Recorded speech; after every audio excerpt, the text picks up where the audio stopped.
আসসালামু আলাইকুম, সবাই কেমন আছেন? আপনাদের সবাইকে তানজিলা ব্লগে স্বাগতম জানাচ্ছি। আমি গৃহস্থ বাড়ির বউ, এজন্য 3 বার রান্না করি। আমার মতো কে আছো? ঘুম থেকে উঠে ফ্রেশ হওয়ার পর রান্নাঘরে চলে আসলাম রান্না করতে।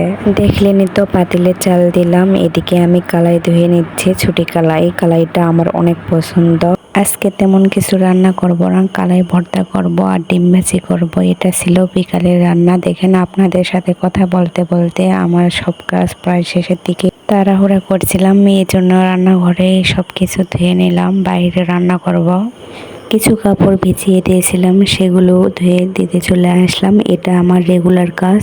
আমার জামাই জমিতে কাজ করতে যায়, এজন্য আমায় প্রতিদিনই কাপড় ধুয়ে দিতে হয়। কয়েকদিন থেকে আমি অসুস্থ ছিলাম, এই জন্য কোনো ভিডিও দিতে পারিনি, কিন্তু আশা করি আপনারা সবাই আমার পাশে থাকবেন, আমাকে ভালোবাসা দিবেন। আপনারা যখন কমেন্ট করেন তখন আমার অনেক শান্তি লাগে। এই যে আমার কাপড় ধোয়া শেষের দিকে, এখন আমি ছাদে লাড়ি দিতে যাব। ছাদটা আমি সুন্দরভাবে ঝাড়ু দিয়ে নিচ্ছি। ছাদে আটা শুকাতে দেব। কয়েকদিন থেকে আটা নিচে ছিল, একদম কেমন যেন হয়ে গেছে, এই জন্য ছাদে আটা শুকাতে দিতে আসলাম। নিজের স্বামীর ইনকাম না থাকলে বাস্তবতা যে কতটা কঠিন সেটা আমি বুঝি। খোদার কাছে দোয়া করি এরকম পরিস্থিতি যেন কাউকে না ফেলে। এই যে দেখেন, আটা শুকিয়ে গেছে। আপনাদের বললাম না যে আমি ডিম ভাজি করব। এই যে দেখেন, বাইরে রান্না করতে চলে আসলাম। মাটির চুলায় রান্না করতে আমার অনেক ভালো লাগে। গ্যাসের চুলায় রান্না করলে রান্নাঘর ময়লা হয়ে যায়, এই জন্য আমি বাইরে বেশি রান্না করি।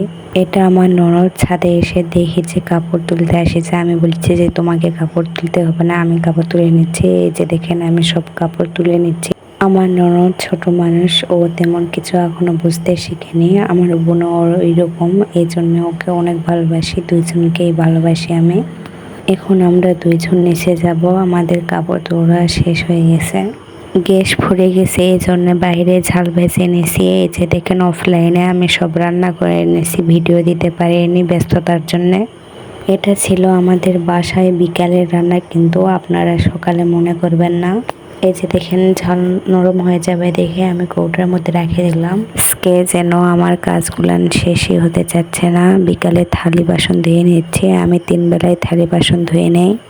আপনাদের সাথে কিছু কথা শেয়ার করে, নিজের স্বামীর ইনকাম না থাকলে তোমাকে কেউ পছন্দ করবে না, তোমাকে সবাই কথা শোনাবে। এজন্য স্বামীর পাশে থাকবে সবসময়, স্বামীর হাতটা শক্ত করে ধরে থাকবে। অন্যদিন আপনাদের সাথে কিছু কথা শেয়ার করব। আয়নার সামনে আমার ঢং না করলে হয় না। অনেক তো কাজ করলাম, এখন একটু নিজের পালা, নিজেকে একটু সময় দেব। শত ব্যস্ততার কারণেও নিজেকে সময় দিবে।